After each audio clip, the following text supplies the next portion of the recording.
낭낭님들 안녕하세요. 네, 날이 많이 부쩍 더워졌죠. 저도 이제 학기는 끝나고 막 이제 채점 모드로 들어가야 되는 이제 시간이 왔습니다. 와, 세월이 그냥 휙휙 가네요. 예, 6월도 가고 나면 이번 1년에 또 반이 가는 건데, 예, 저희 진짜 정신 차리고 하루하루를 의미 있게 살아야겠다, 그런 생각이 좀 들어요. 뒤돌아봐서, 아, 그때 그럴 걸, 이런 후회는 이제 안 하고 살아야겠죠. 그래서, 창세기 웬만하면은 건너뛰지 말고 읽읍시다라고 제가 이야기하고 있고, 저도 그러려고 노력을 하는데, 창세기 14장은 진짜 안 건너뛰고 싶어도 말 이상한데 이렇게 통독하시다가 여기쯤은 건너뛰고 싶은데 막 이럴 만한 구절들이 너무 많아요. 그러니까 한번 먼저 그냥 읽어보자면 그렇죠. 당시에 즉 아직 아브라함 아니잖아요. 아브람이 드디어 롯하고는 이제 거처를 서로 정해서, 왜냐면 많이 숫자가 늘어나고, 여기서 재산이라는 거는 어떤 금전적 재산도 있을 수 있겠지만 그거보다는 가축들이 많고, 가축이 되게 중요한 재산이던 삶의 방식이잖아요. 그래서 서로가 목동들이 막 싸우고, 야, 우리 친척끼리 싸우는 게 말이 되냐? 근데 그래서 흩어지잖아요. 근데 그러던 당시에 이런 이야기인 거죠. 보이시나요? 제가 가리고 있나? 당시에 시날 왕 아므라벨과 엘라살 왕 아리옥과 엘람 왕 그돌라오멜과 고임 왕 디다리, 이렇게 되어 있죠.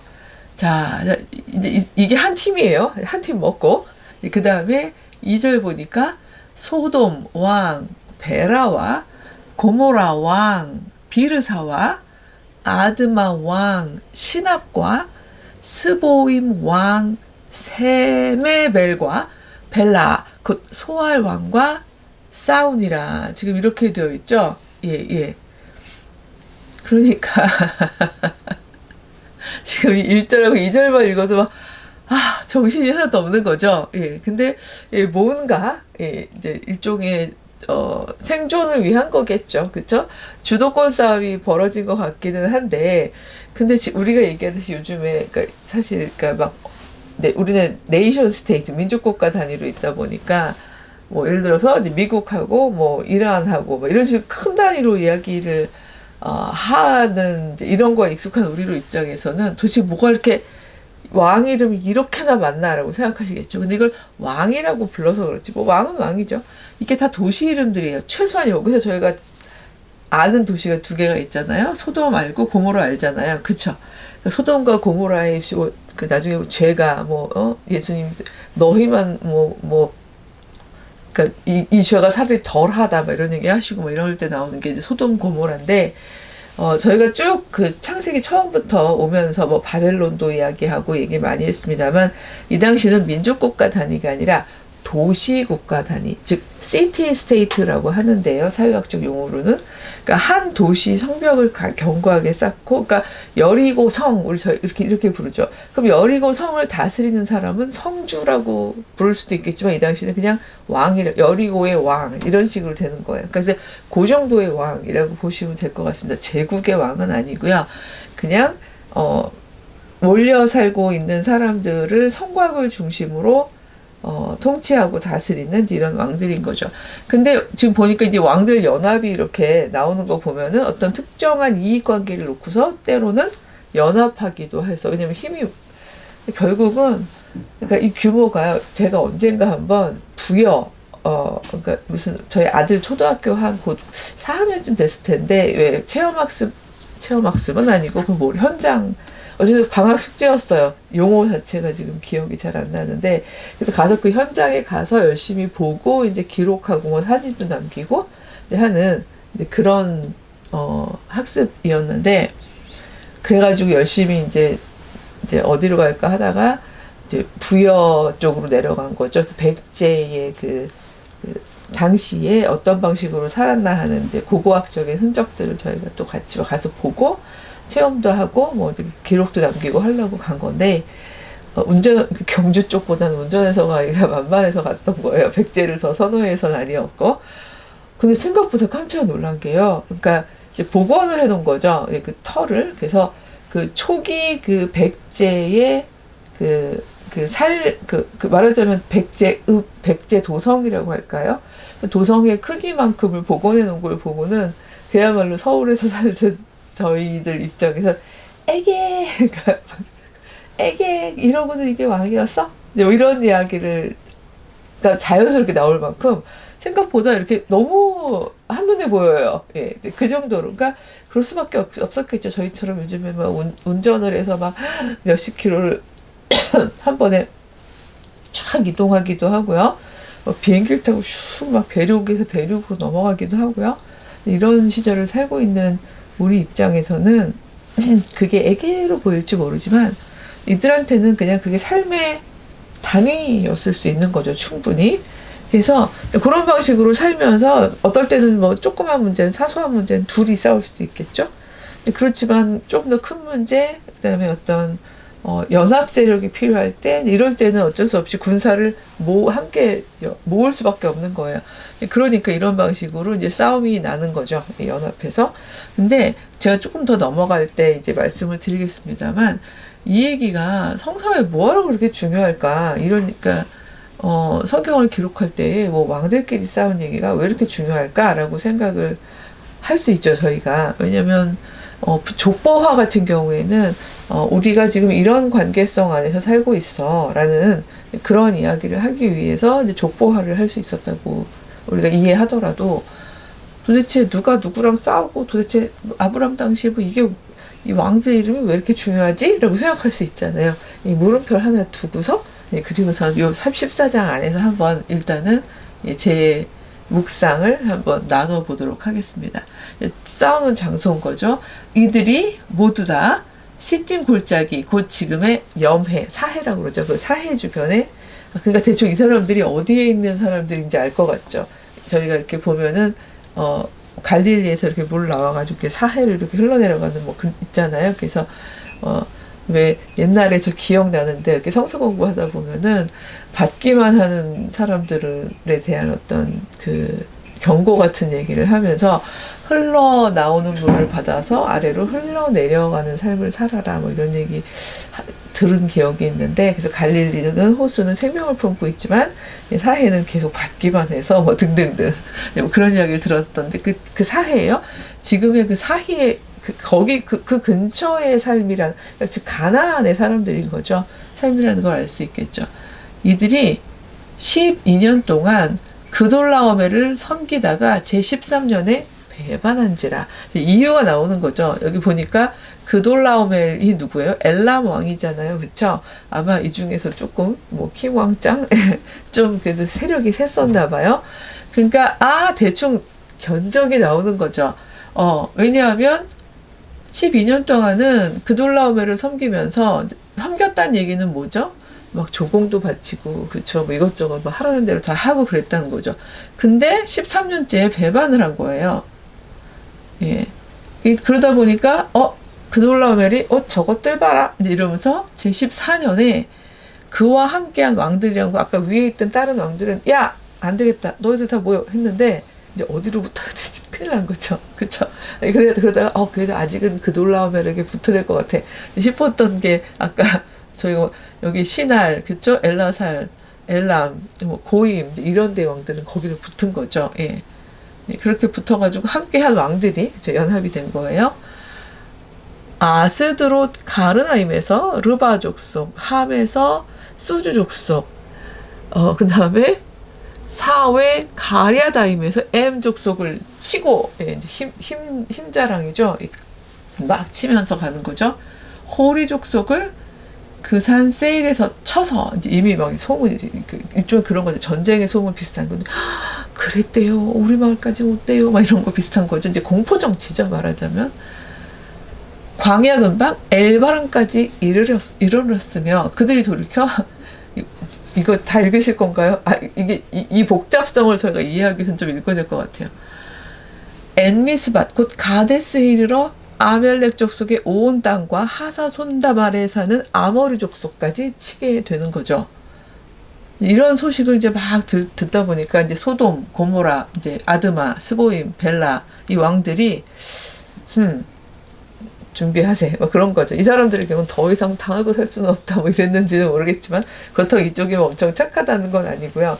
본인들도 어느 정도는 새가 있다고 생각해서 한번 덤벼보는 거일 수도 있고요. 그쵸? 그래서 전쟁이다. 그건 거죠. 전쟁을 하기 위해서 진을 쳤더니 엘람왕 그돌라오멜과 고이망 디달과 신할왕 아므라벨과 엘라사왕 아리옥 네 왕이 그 5왕과 맞선이라 지금 이렇게 되어 있죠. 그 나중에 왜 사사기 가면은 가나안의 뭐 5부족들을 다 헤렘 말하자면 진멸하라 뭐 이런 이야기들이 나오기도 하죠. 예. 그래서 뭐 나중에 뭐 사사기 가서 하게 되더라도요. 근데 시딤 골짜기에는 역청 구덩이가 많은지라 뭐 싸울 때 이렇게 스티키하게 붙이는 역할을 하는 역청이죠. 소돔왕과 고모라 왕이 달아날 때에 여기 보니까 소돔 왕하고 고모라 왕이 달아날 때 보니까 덤빈 사람들이 잘 안 된 것 같죠? 달아나는 거 보니까 그들이 거기 빠지고 나머지는 산으로 도망하매 네 왕이 소돔과 고모라의 모든 재물과 양식을 빼앗아가고 아쭈 니들이 덤볐어 막 이러면서 이제 그 위협하고 안 되겠다 싶으니까 이제 덤볐던 사람들이 도망을 가는데 가만히 둘 수 없다. 그리고 이제 재물을 뺏어간 거죠. 그 다음에 소돔에 거주하는 아브람의 조카 롯도 사로잡고 재물까지 노략하여 갔더라. 예. 즉 이제 이게 여기까지가 중요한 건데요. 이제 아브람 등장을 위한 배경인 거죠. 여기서 재물이라고 하면은 지금 우리가 생각하고 있는 금전만이 아니라고 계속 말씀을 드립니다만, 그러니까 뭐 사람도 노예들도 그쵸, 다 이 당시에는 인력이 노동력이었으니까요. 그다음에 뭐 소, 나귀, 뭐 낙타, 뭐 그쵸? 그러니까 여기서 롯을 잡아갔다는 거는 여기 어디 있잖아요. 롯만이 아니라 롯과 롯의 그 뭐 가족들, 그다음에 뭐 노예들, 뭐 노예가 있었겠죠. 예, 그 최소한 목동들도 있었으니까 뭐 다 재물까지 노력해가지고 그냥 가버린 거예요. 여기 13절이 사실은 이제 핵심인데요. 제가 오늘 이야기하고 싶은 도망한 자가 와서 이제 거기서 이제 그래도 어떻게 살아서 확 도망한 사람이 있는 거죠. 히브리 사람 아브람에게 알리니 바로 이 지점이에요. 제가 이제 이거 또 막 이렇게 한번 땡야 하고 싶은데 땡야 하고 왔다가 혹시 이게 안 넘어갈까봐 소심하게 여기 히브리 사람 아브람이라고 돼 있죠. 새 한글 성경에도 그 부분은 키워드 중요한 부분이라서 그렇게 나와 있어요. 빠져나온 사람이 와서 히브리 사람 아브람에게 알려주었다. 여기도 지금 이렇게 되어 있거든요. 즉 히브리 사람이란 말이 처음 나옵니다. 즉 창세기에서요. 히브리라는 말이 처음 나오는 거예요. 제가 미드라시적 성경 읽기 할 때도 히브리의 어원, 학자들이 생각하는 그 다음에 그 히브리라는 이름의 흔적 이런 걸 통해서 히브리 사람들은 어떤 사람들인가에 대해서 아마 저도 물론 배운 거 그리고 읽은 거 이런 걸 중심으로 나누었습니다만 여기에 온갖 부족이 나오고 그쵸? 족속이 나오고 이 또 도시왕 이 얘기한 도시 이름이 나오고 막 이러고 있죠. 근데 여기 보면 아브람의 경우는요. 부족도 아니고 도시라고도 안 그러고 이게 되게 중요한 부분인데 히브리 사람이라고 나와요. 그러니까 히브리 족속, 왜냐면 저 위에 보세요. 여기 보면은 막 치고 나갈 때에 뭐 아모리 족속, 그쵸? 예, 뭐 그다음에 아멜렉 족속 이런 식으로 족속으로 나오잖아요. 근데 족속이 아니라요. 여기는 히브리 사람이에요. 예, 그러니까 도시 이름도 아니고 족속 이름도 아니고 히브리 사람이란 말이 처음 나온다는 말씀을 꼭 저희가 기억했으면 좋겠는데 그 아브람에게 알렸다는 거죠. 이제 어떤 일이 벌어졌는지를 조금 듣고서 읽고서 그 다음에 히브리 사람에 대한 이야기를 좀 해볼게요. 그때 아브람이 마침 아모리 족속의 마물의 상수리 숲을 근처에서 거주하고 있었던 때였죠. 그래서 마물에는 뭐 에스골의 형제요, 또 뭐 아넬의 형제고 아브라함의 동맥을 한 사람, 이거 종족 동맹이라고 하는 이 당시에 사는 방식이에요. 이 종족 동맹이라는 삶의 방식도 되게 중요한데요. 즉 종족들끼리요 동맹을 맺어서 그냥 자기네 부족끼리 해결할 수 있는 문제는 이제 일상적인 거는 이제 서로 해결을 하지만 야, 너 우리랑 동맹국이다. 뭐 지금도 그렇죠. 네이션 스테이트 민족 국가들끼리 동맹국이라는 게 있는 것처럼 자기네 부족 단위로 해결할 수 없는 일이 있을 때는 우리가 부르면 와줘야 돼. 뭐 이런 게 이제 동맹 같은 건데 서로 도와주자는 약속 같은 거죠. 근데 아브람이 그의 조카가 사로잡혔음을 듣고서 집에서 길리고 훈련된 자 318명을 거느리고 단까지 쫓아가서, 우리 나중에 보면 단지파 할 때 보면 그 지역 있죠. 단까지 쫓아가서 그와 그의 가신들이 이렇게 나와요. 집에 이제 신하들이죠. 나뉘어 밤에 그들을 쳐부수고 다메섹 왼편 호박까지 쫓아가서 모든 빼앗겼던 재물과 자기의 조카 롯과 그의 재물과 또 부녀와 친척을 다 찾아왔더라. 여기 보니까 부녀 친척 다 잡혀갔던 게 맞는 것 같죠? 자, 그 뒤에 하기 전에요. 여기까지만 일단 16장까지만 좀 한번 호흡을 쉬고서 저희가 얘기를 해보자면, 여기 일단 보면요, 아브라함은요, 뭐 일단 가신이란 집안의 식솔, 이 가신을 여기는 뭐라고 했는지 한번 볼게요. 여기에 보니까요, 자신의 집에서 태어난 자신이 부리는 사람, 이렇게 썼네요. 부리는 사람 318명을 모두 데리고, 지금 이렇게 되어 있습니다. 그래서 부린다고 했지만 이제 훈련된이라고, 여긴 지금 여기는 훈련된으로 되어 있죠. 부린다 혹은 훈련된 이렇게 되어 있는데, 훈련된 그러면 약간 딱 군사적 훈련만 된 것 같고, 여기서 풀이한 부리는 이런 얘기는 평소에 일상 때는 곡괭이 뭐 이런 것도 하고, 뭐 이렇게 이렇게 뭐 목축도 하고 그러다가 갑자기 방어해야 될 때는 방어하는 뭐 이런 입장일 수도 있는데, 일단 여기서 훈련된을 저희가 군사 훈련을 시켰다라고 생각하는 건 좀 무리가 있을 것 같아요. 왜냐면 사사기까지만 가도요, 아주 체제가 정비되어 있는 군사 훈련을 하는 삶을 살지는 않았거든요. 이 사람들이, 이 히브리 사람들이요. 그런 면에서는 아마 여기 그 부리는이라는 말이 조금 더 적절하지 않을까. 저희가 이제 윤리 공동체의 어떤 삶의 방식을 놓고 볼 때 저는 그렇게 생각을 하는데, 평소에는 우리 다 그렇지 않나요? 저희가 뭐 언제든 나는 회사원이니까 우리 가족한테 회사의 그 뭐라 그러죠? 그 월급을 받아서 갖다 주는 그 일만 하면은 나의 역할은 끝났어. 이러지 않잖아요. 저희가 같이 가족끼리 살다 보면 뭐 꼭 그게 남자 몫이라는 건 아닌데 갑자기 집에 강도가 늘었어요. 그러면 나는 뭐 이 무력 항쟁은 나의 몫이 아니야. 그러니까 경찰에 전화를 할까? 뭐 이렇게 안 되죠. 일단은 만약에 그 집안에 남녀노소가 다 있을 경우에는 언론들, 그러니까 이게 문화적 전제일 수도 있고 뭐 근력의 차이일 수도 있고, 그게 뭐가 되었든 남자 구성원들이 얼른 지키려고 벌떡 일어나잖아요. 근데 그런 거 비슷한 것처럼 뭐라고? 평소에 그렇게 지켜왔던 사람들이니까요. 우리 조카네가 다 잡혀갔다고? 안 되지! 막 이러고서 이제 가게 되는 거죠. 여기서 또 문제가 나올 수 있는 거예요. 318명, 그 당시에 318명의 부리는 사람을 거느릴 정도면 아브라함이 뭐가 불쌍한 사람이에요? 이 사람 정말 부자 아닌가요? 권력자 아닌가요? 이렇게 생각할 수 있죠. 모든 것이 얇은 게 아니라는 말씀을 여기서 드리고 싶은 게, 약자와 강자를 나눌 때요. 말하자면 300명까지를 거느리면 약자, 소수자, 어떤 권력 면에서요. 그 다음에 뭐 300명 이상이면은 뭐 중간, 이런 식으로 우리가 어떤 이 세력을 정량적으로 설명할 수는 없고요. 제가 볼 때 여기서 히브리 사람이라는 게 힌트인데, 그래도 지난번에 그래도 확인해야 되겠네요. 띵 하고 확인해야 될 것 같아요. 아무래도 그쵸? 어디 갔죠? 히브리 사람 13. 히브리 사람, 요건 중요하니까요. 그쵸? 땡야. 그 히브리 사람 이야기 우리 미드라시 할 때도 제가 2가지 정도로 말씀을 드렸었어요.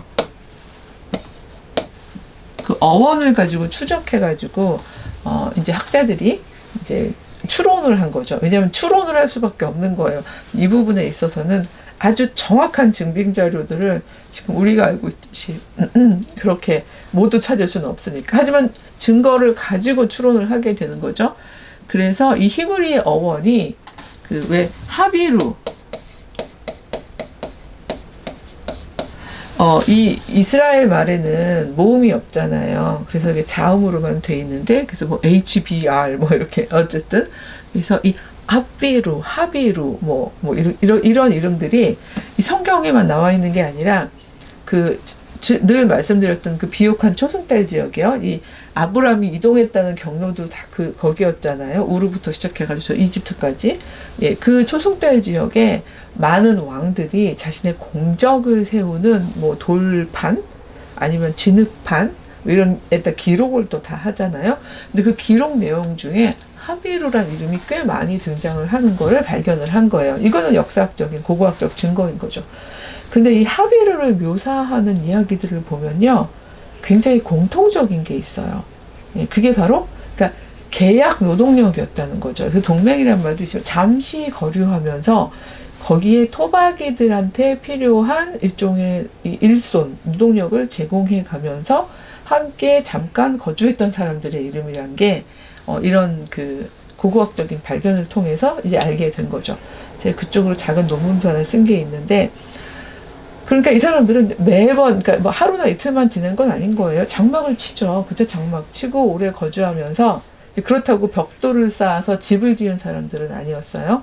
예, 거주하면서 만약에 뭐 농사에 일손이 필요하다 그러면 예, 농사를 돕고 이제 말하자면 먹거리를 가져오고 가족 간에, 그 다음에 또 뭐 건축하는 게 있는데 거기 일손이 필요하다 그러면 이제 거기 그 일손을 도우면서 또 먹거리를 가져오고, 그 다음에 심지어 여기 지금 훈련을 왜 훈련, 여기 지금 동맹들도 있습니다만 왜냐면 싸워야 될 일들이 많이 있으니까요.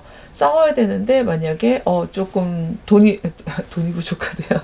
사람이 부족해요. 저 돈이 부족한가요? 갑자기 그러니까 돈 얘기가 나오죠. 예, 사람이 부족해. 그럴 때는 왜냐면 거기 같이 거주하고 있으니까요. 야, 니네 한 300명 정도 지원해 줄 수 있냐? 그러면 우리가 뭐 두당, 그쵸? 한 명당 얼마씩 뭐 곡식으로 주든 그 돈으로 주든 할게, 뭐 이렇게 할 수도 있는 거죠. 그러니까 생존과 생계를 위해서는 평소에도 사실 약간의 엄청난 군사훈련 아니어도 약간은, 왜냐하면 경제력이 있어야 되잖아요.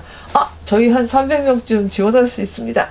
이래서 나가서, 이 경우에는 자기네 부족을 위한 싸움은 아닌 거죠. 자기들이 거류하고 있는 사람들을 위한 싸움이 되는 거죠.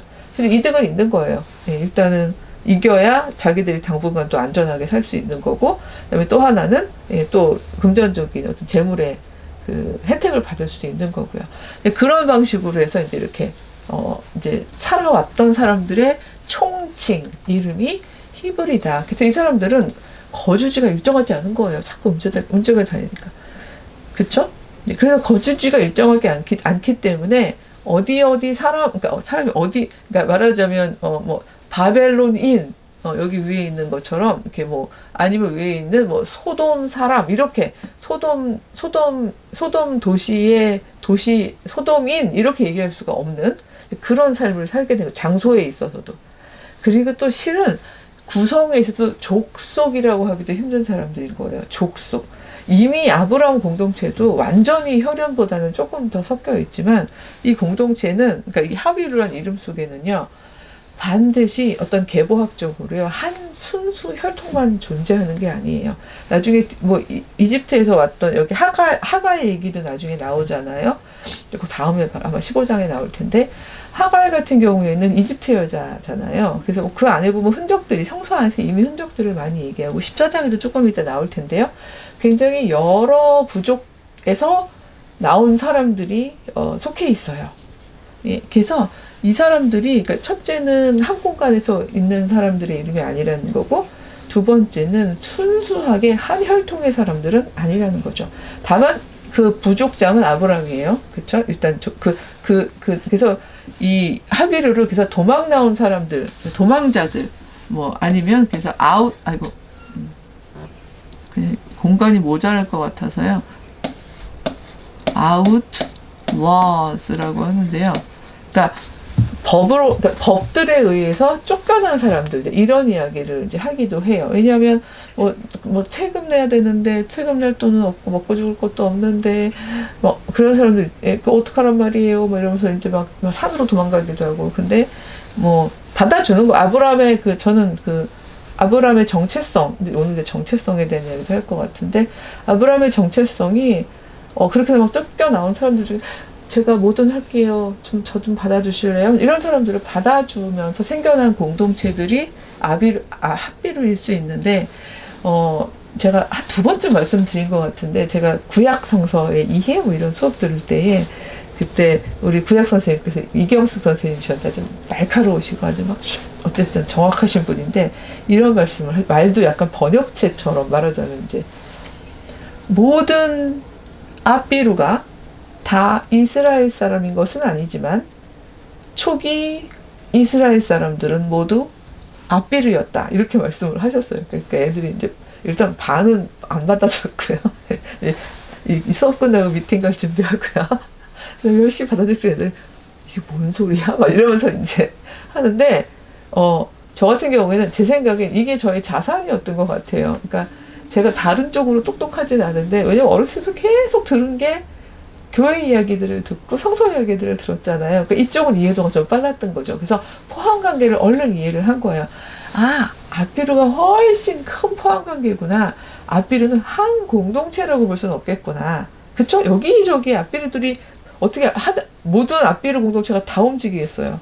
만약에 우리가 예를 들어서 이주 노동자라는 한 그룹핑을 한국에 사는 이주 노동자 그룹 이렇게 얘기한다고 생각해 봅시다. 그러면 저 갑자기 봅시다 막 딱딱해졌네요. 모든 이주 노동자들이 예를 들어서 안산에 살고 있는 건 아니죠. 말하자면. 그리고 모든 이주 노동자들이 또 아니면 뭐 어느 다른 데 있는 건 아니죠. 그러니까 그럼에도 불구하고 집결하고 좀 살고 있는 지역들이 있잖아요. 뭐 차이나타운, 이제 미국 같은 경우에도 차이나타운들이 주마다 있는데 모여 살고 있기는 하지만, 그렇다고 해서 그 모든 차이나타운에 살고 있는 사람들이 서로를 다 알고 있는 건 아니죠. 약간 이렇게 이해하시면 될 것 같아요. 그러니까 아비루가 훨씬 큰 개념인 거예요. 이 당시에는 전반적으로 도시 중심으로 삶을 살고 있었는데, 아무래도 도시가 여러 면에서 양가적이긴 하지만 안전하죠, 살기가. 성벽이 있잖아요. 그렇죠? 그러니까 도시에 살려면 세금도 내야 되고요. 하다못해 도시끼리도 저렇게 조공바치는 시절인데요. 뭔가 그래도 제약이 있어요. 또 시민의 의무가 있어요. 근데 자신들의 형편상 그런 걸 할 수 없는 사람들은 도시 밖으로 도망을 나가야 되는 거잖아요. 잡히면 큰일 나니까. 근데 도망 나가 사는 사람들도 혼자 살 수는 없는 상황이니까 어딘가에 끼어 들어가야 되죠. 근데 그렇게 자연스럽게 처음에는 생겼다가 또 받아주기도 하고 점점 세력이 커지기도 하고, 그래서 어떤 아비루 집단은 소위 말해서 전쟁에 특화되어 있는 아비루 집단도 있어요. 교수님 너무 상상력이 크신 거 아니에요? 라고 생각하실지 모르지만 천만에요. 저희 아마 처음부터 쭉 따라오면서 다 기억하시는 낭낭님들은 심지어 그 사울이 아들 요나단하고 그 싸움하러 나갔을 때에 상대편, 지금 이 정황 있잖아요. 저 위에 있던 정황, 그런 정황하고 굉장히 비슷한, 막 종족들끼리 연합해가지고요 싸움을 나갔는데, 저쪽에 보면은요 그 상대편이 그들만 있는 게 아니라 그들에게 계약된 히브리 사람들이 나와요. 그래서 이 히브리 사람은 무조건 아브람 족속만이 히브리 사람인 게 아닌 거예요. 그래서 히브리들은 제가 얘기한 것처럼 더 큰 단위고 여럿이 있다니까요. 그래서 그 저쪽에 속해 있던 히브리 사람들이 이건 혈연하고 상관없는 거죠. 그냥 계약된 거죠. 용병이 부족해. 그래서 이제 계약된 사람들인데, 용감한 걸 보고는, 그리고 그 기세가 저쪽에 있는 걸 보고는, 이 사람들은 충성도를 그렇게 돈 주고 온 용병인데요. 그리고 알고 보면 굳이 정체성 면에서 보면은 누구한테 더 히브리 사람들 입장에서는 이입이 되겠어요. 사실은 약하니까 저 사람들 질 것 같아. 그러니까 이제 계약 돈이라도 벌자 그러고 큰데 붙었지만, 저 사람들 기세를 보니까 저 사람들 이기겠어 싶으니까 다 우르르 와가지고 이제 달라붙거든요. 이런 게 사실은 나와요. 사무엘상하 역사서 쭉 보면 나오거든요. 그래서 이런 걸 놓고 봤을 때 이게 제가 그냥 혼자 상상하는 게 절대 아니에요. 지금 이 그려지고 있는, 이미 아브람 시절로 그려지고 있는 이런 이야기들이 사실은, 여기서 한번 짚고 가겠습니다. 이미 사사기, 여호수아, 사사기, 여기요, 이 동네에 있는 삶의 정황을 굉장히 그러니까 그걸 끌어당겼다기보다는 그런 삶의 정황이 이미 세팅이 이렇게 돼 있었거니와, 이런 삶에 되게 오랫동안 노출되어 있는 이 아브라함 공동체, 이 삶의 현장을 반영하는 거죠. 이 얘기인 거예요. 그래서 이런 사람들의 이름이 하비루라는 얘기도 있고, 그 다음에 이제 뭐 에베르.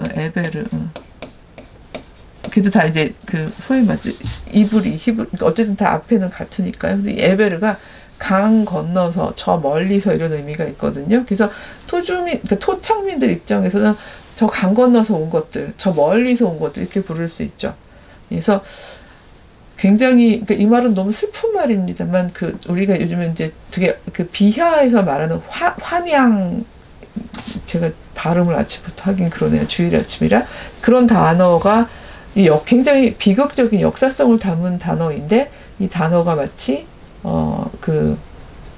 어떤 특정한 행동을 하는 사람들을 의미하는 단어처럼 고착이 되어 있잖아요.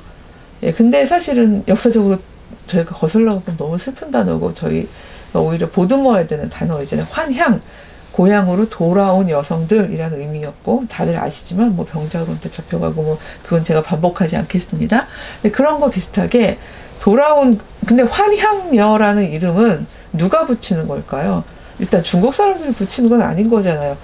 여기 있는 사람들이 끌려갔다가 돌아온 사람들, 이런 의미로 붙이는 거죠.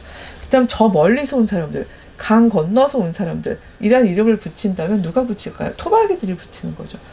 그 사람, 거기 저기 언젠가부터 와서 우리 속에서 살고 있는 사람들, 그 멀리서 온 사람들, 이런 의미인 거죠. 그래서 1번이든 2번이든 이 히브리 사람이라는 것의 의미는 지금 위에서 쭉 나오고 있던 도시 단위의 사람들의 호칭도 아니고, 족속, 혈연 중심의 족속 단위의 사람들의 호칭도 아니라는 것을 알 수가 있어요. 그래서 어떻게 여기만 알 수 있는 게 아니라 쭉쭉 보다 보면 알 수 있는 굉장히 핵심 단어가 히브리 사람이에요. 바로 여기 나오지만 이제는 이런 걸로 다 지우네요.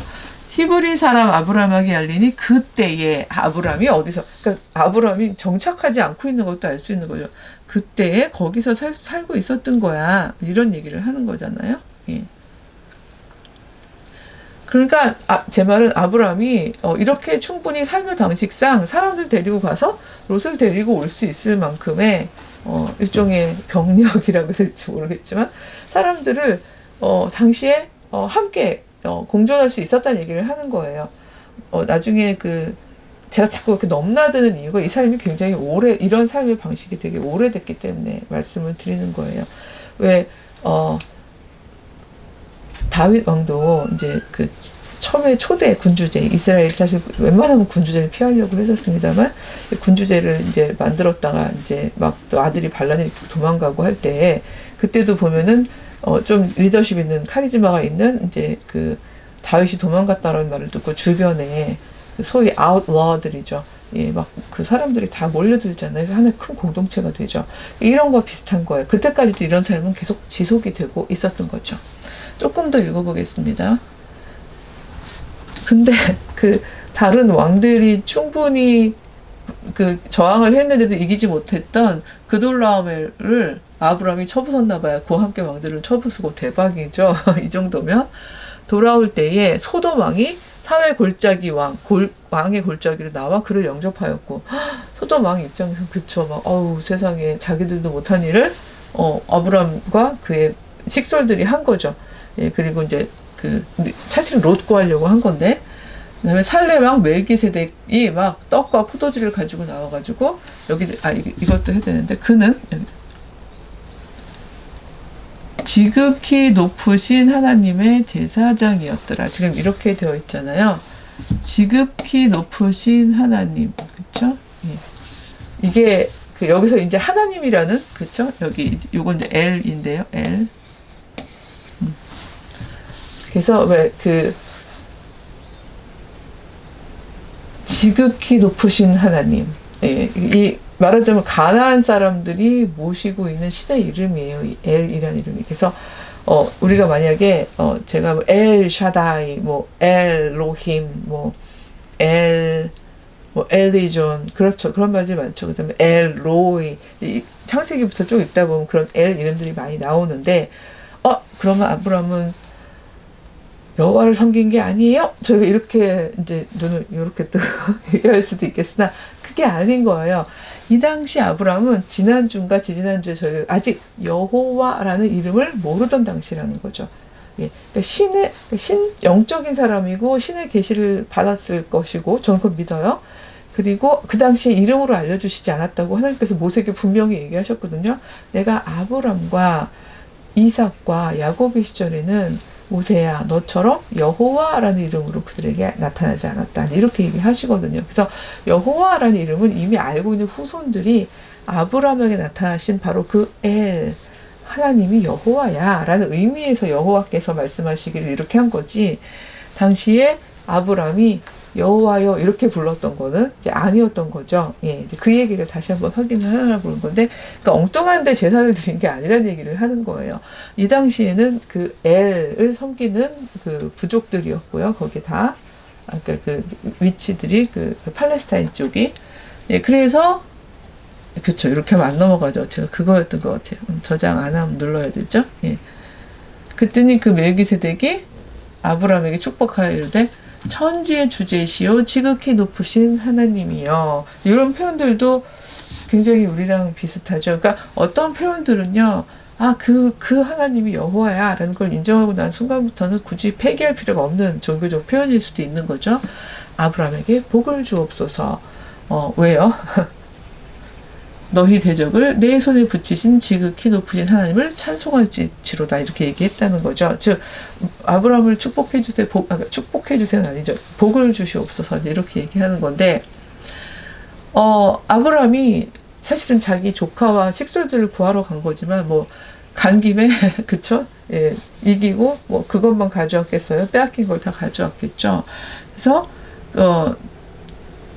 아브라함이 얻은 것의 10분의 1을 멜기세덱에게 10분의 1, 이미 이제 제사 그 10분의 1이라는 거는 일종의 저희는 11조라고 이제 이건 기독교적인 뭐 헌금이야라고 생각할지 모르겠지만, 이 당시에 그 일종의 하나의 제의적인 합의 같은 거죠. 이제 그 10분의 1은 저와 함께 하셨던 하나님의 몫입니다. 여기 엘로서의 하나님의 몫입니다라고 얘기할 때, 그래서 멜기세덱에게 그 10분의 1을 주게 되는 거죠. 이렇게 주면 이거는 하나님의 몫이긴 하지만 멜기세덱 같은 제사장 그룹들은요, 뭘 해서 먹고 살아요? 그 말이 이상한데, 그렇잖아요. 복을 빌어주고 이렇게 공동체의 성스러운 제의를 인도해주고 하지만 그 당시처럼 이렇게 목축 없던 곡괭이들 이런 걸 할 수가 없다 보니까 이렇게 그 감사의 표시로 전달하는 것들로 사실은 이제 생계가 또 유지돼야 되는 거잖아요. 멜기세덱에게 주었던 이런 일들이 있었다는 거죠. 소돔 왕이 아브라함에게 이르되 사람은 내게 보내고 물품은 내가 가지라. 이제 아마 데려올 때 그렇잖아요. 롯하고 가족들 여기 우리 같이 갑시다, 우리만 갑시다, 이렇게 안 하잖아요. 그러니까 보통은 끌려갔던, 그쵸, 사람이 그렇죠. 그 소돔 사람들도 많이들 끌려갔을 텐데 다 같이 데리고 온 거죠. 그때 사람은 내게 보내고, 왜냐면 내가 통치하는 사람들이니까. 물품은 네가 가져라. 이거는 꼭 롯의 물품만은 아니죠. 고맙잖아요. 자기도 못한 일을 했는데. 그러니까 너 노획물들 중에서 물품은 네가 가져가. 그 대가다. 왜냐하면 히브리 사람들은 늘 의뢰히 그런 방식의 대가를 얻는 방식으로 계약 관계를 맺고 움직였기 때문에 사실은 뭐 엄청나게 혜택을 미쳤다기보다는 그래 너의 노동의 대가야, 이렇게 얘기를 하는 거죠. 근데 아브라함이 소돔 왕한테 이렇게 얘기해요. 천지의 주제시오 지극히 높으신, 여기서 하나님 여호와께 내가 손을 들어 맹세하노니. 자, 요런 부분이 하나님하고 여호와께 내가 손을 들어 맹세하노니. 자, 여기는 그러니까 소위 말해서 저희가 뭐 편집 비평을 하는 게 아니지만 여기는 후데이 터치일 수 있는 거죠. 지극히 높으신 하나님께 내가 손을 들어 맹세하노니, 이거는 일종의 이들의 문화적 표현인 거예요. 진실로 제가 정말 이거는 제가 아주 정말 뭐 영어로 honestly speaking보다 조금 더 강한 의미겠죠. 저희는 뭘 놓고 맹세하나요? 보통 저희 문화에서는 뭐 가게를 놓고 우리 조상 내가 그게 사실이 아니면 성을 바꾼다, 이런 얘기 많이 하죠. 예, 그만큼 어떤 이 가게에 대한 어떤 거룩성이나 어떤 그 존귀함에 대한 개념이 저희 안에 들어 있습니다만, 하나님 그러니까 아마도 아브라함이 진짜로 했을 얘기는 지극히 높으신 하나님께 내가 손을 들어 맹세합니다 라고 이야기를 했겠죠. 근데 이걸 기록하는 사람들의 터치인 거예요. 왜냐면 그 하나님의 이름이, 그 지극히 높으신 하나님의 이름이 여호와라는 거를 이들은 모세 이후에는 알고 있으니까요. 그렇기 때문에 여호와가 터치가 되는 거죠. 이걸 근거로 역으로 이거 봐요, 아브라함도 여호와를 알았잖아요, 이제 이렇게 말하기에는 이제 제가 쭉쭉 풀어가겠습니다만, 이미 출애굽기에서 충돌되는 본문을 저희가 찾아서 읽은 것도 있거니와 그게 좀 무리가 있는 상황이에요. 그렇다고 해서 곤란해하실 건 없어요. 아브라함이 여호와를 몰랐다고 그래서 이름을 몰랐던 거지 지극히 높으신 하나님에 대한 신앙심과 신심과 또 그 신과 교통하는 어떤 신성한 삶의 태도와 또 그 안에서 계시를 받은 계시성으로 계시와 그러니까 말하자면 내 의지만으로가 아니라 어떤 신적 그 목소리에 그 답하면서 움직여갔던 삶은 계속 지금 지속이 되고 있는 거였던 거죠. 그게 부정되는 건 절대 아닙니다. 내 말이 내가 아브라함으로 치부하게 하였다 할까요? 즉 이거는 그 하나님께서 나에게 충분히 그 함께 해주셨기 때문에 이긴 싸움, 여호와 전쟁의 어떤 여기 대놓고 여호와 전쟁이라고는 안 했지만 하나님께서 함께 해주셨기 때문에 이길 수 있었던 싸움이었는데 마치 나중에 소돔이 그거 내가 나중에 아브라함한테 대가 다 치렀어. 그거 내가 뭐 일종의 뭐 일부러 계약한 건 아니지만 그래 걔 히브리 사람이잖아. 뭐 히브리 사람의 정당한 대가를 치러줬어. 이렇게 할까 싶다. 그러므로 너에게 속한 것은 실 한 오락이나 들매끈 한 가닥도 내가 가지지 않겠다. 이건 철저히 그러니까 구별하는 거죠. 내가 비록 히브리 사람이지만 그렇죠? 내가 비록 히브리 사람이지만 너와 이건 계약 관계를 통해서 가가지고 대신 싸운 싸움이 아니다라는 이야기를 해주는 거죠.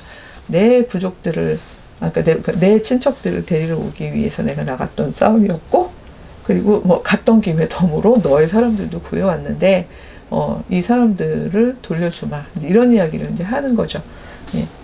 오직 다만 이렇게 셈은 분명해요. 젊은이들이 먹은 것과 이제 가가지고 싸우는 동안 젊은 사람들이 먹은 게 있고 나와 동행한 아넬 에스골 마므레의 분깃을 제할지니 그들이 그 분깃을 가질 것이라. 내가 나는 안 취하고 다 주겠지만 그 가서 싸우는 동안 그 싸운 사람들이 먹은 것들은 있잖아 뭐 이런 얘기를 하는 거죠. 손해보는 싸움은 안 하는 거예요. 여기는 그 젊은이들이 먹은 것을 되게 재밌게 썼는데 제가 그 부분을 좀 읽어보려고 하는데요. 오직 어디 갔죠? 젊은이들이 이미 먹은 것 여기도 그렇게 썼군요. 또 저와 함께 간 사람들의 몫은 빼줍시다.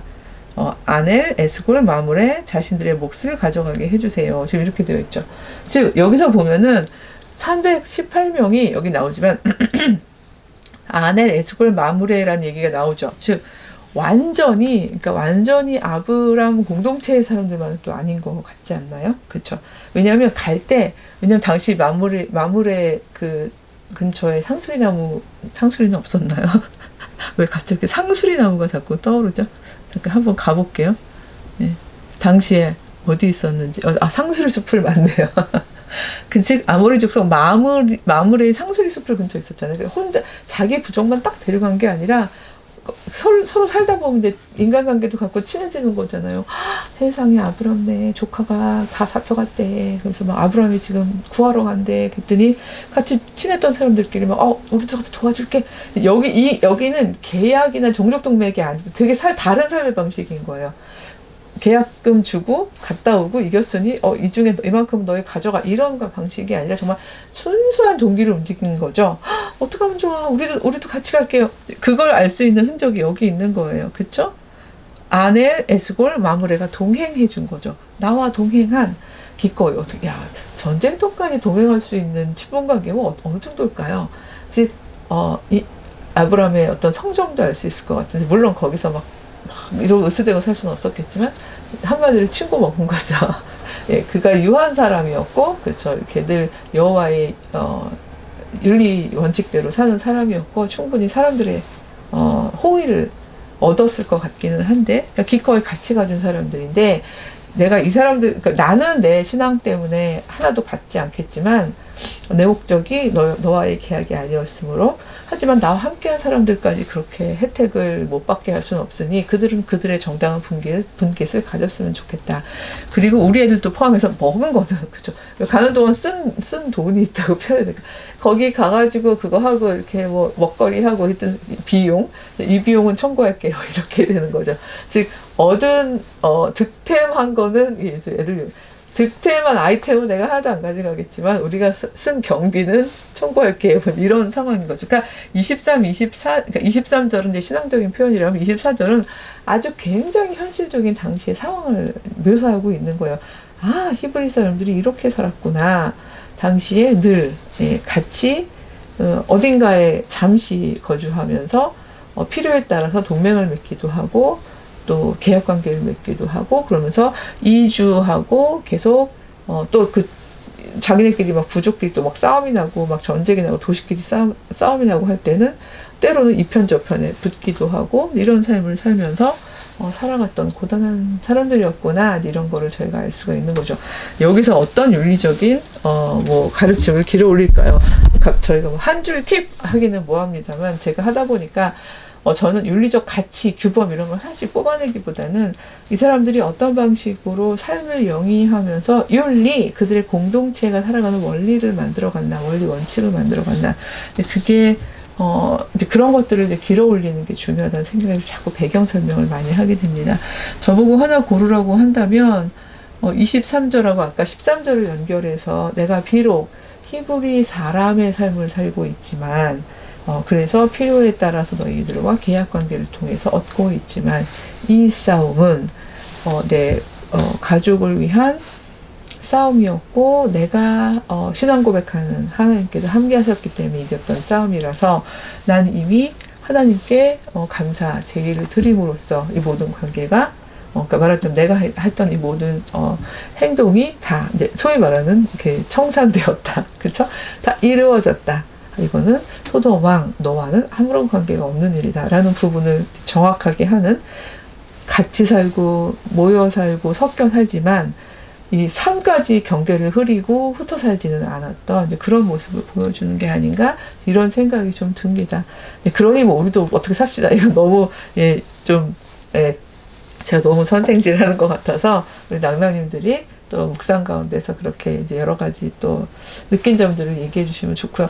제가 댓글로 좀 남겨주세요 막 그러면서 사실 제가 댓글에 답글도 못 달죠. 세상에 2-3개밖에 안 되는데 그걸 왜 못 달고 있나 모르겠어요. 초반에 막 바쁠 때 못 달다가 나중에 되면 너무 늦었나 뭐 이런 생각이 들어서 못 달기도 하고 그래요. 그래서 혹시 이제 오늘의 묵상 가운데서 혹시 저희가 또 하나의 신앙 공동체로서 가져야 되는 어떤 마음의 자세, 윤리 원칙 이런 것들이 생각나시면 또 달아주시면 저희가 함께 배우도록 하겠습니다. 오늘도 주일 잘 보내시고요. 네, 안녕.